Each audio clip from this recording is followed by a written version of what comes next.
Assalamualaikum warahmatullahi wabarakatuh. Kami dari kelompok 3 dan 4 akan menjelaskan tentang anatomi telinga, fisiologi, patofisiologi, dan proses mendengar. Perkenalkan, nama saya Muhammad Alif Mubarak. Perkenalkan, nama saya Amanda Dinda Olivia. Saya Aminatul Kurimarini. Saya Aliyah Dewi Nafia. Saya Desva Cermati. Saya Berkanan Jawi Daryanto. Saya Aurelia Nur Hidayah. Saya Nizam Nairin. Saya Arinda Lardana. Selamat menonton.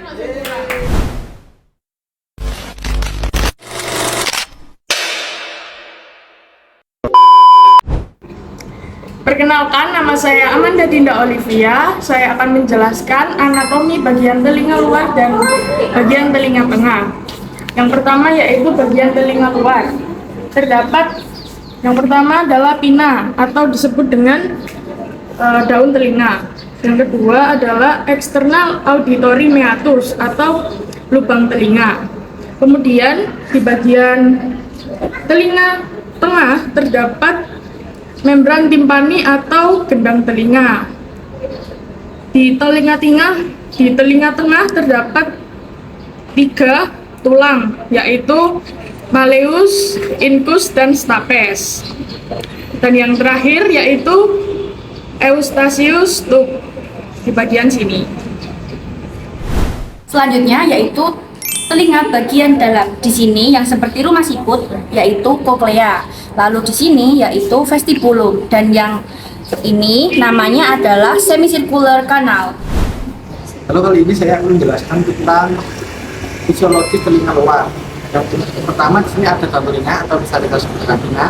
Fungsinya seperti corong alami, yang dimana dia menangkap gelombang suara di sekitar kita lalu meneruskannya ke rongga telinga. Dan selanjutnya di sini ada rongga telinga. Rongga ini memiliki panjang sekitar 2,5 cm dan juga memiliki fungsi untuk menyaring udara dari kotoran serangga dan debu dengan cara mengeluarkan serumen atau kotoran, dan juga memiliki rambut-rambut halus. Selanjutnya saya akan menjelaskan tentang fisiologi utama telinga tengah.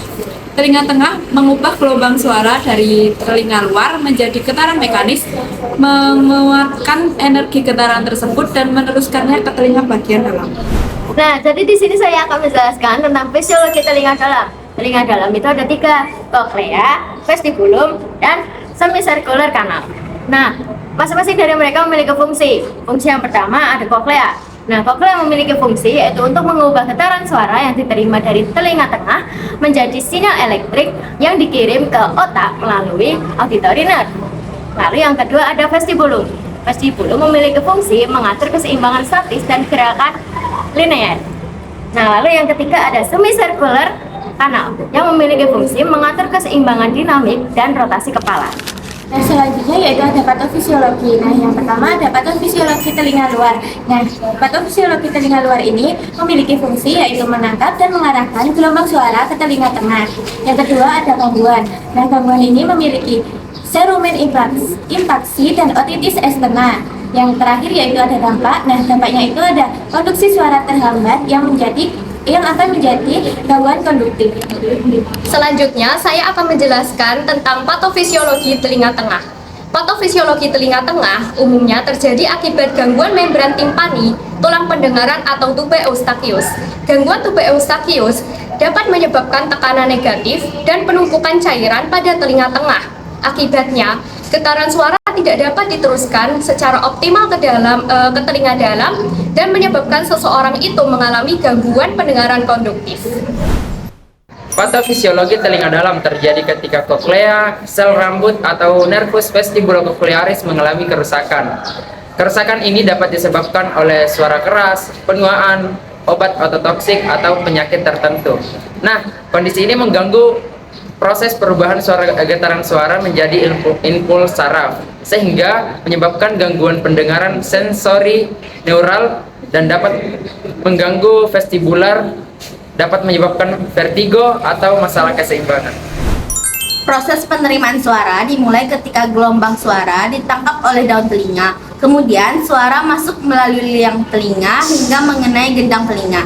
Gendang telinga bergetar dan getaran tersebut diteruskan oleh tulang-tulang pendengaran yaitu malleus, incus, dan stapes menuju telinga bagian dalam. Selanjutnya yaitu getaran suara yang sampai di koklea diubah menjadi impuls listrik oleh sel-sel rambut. Impuls tersebut kemudian diteruskan melalui saraf pendengaran menuju batang otak dan korteks auditori.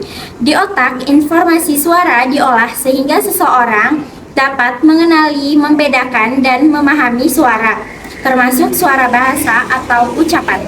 Sekian dari kelompok kami. Wassalamualaikum warahmatullahi wabarakatuh.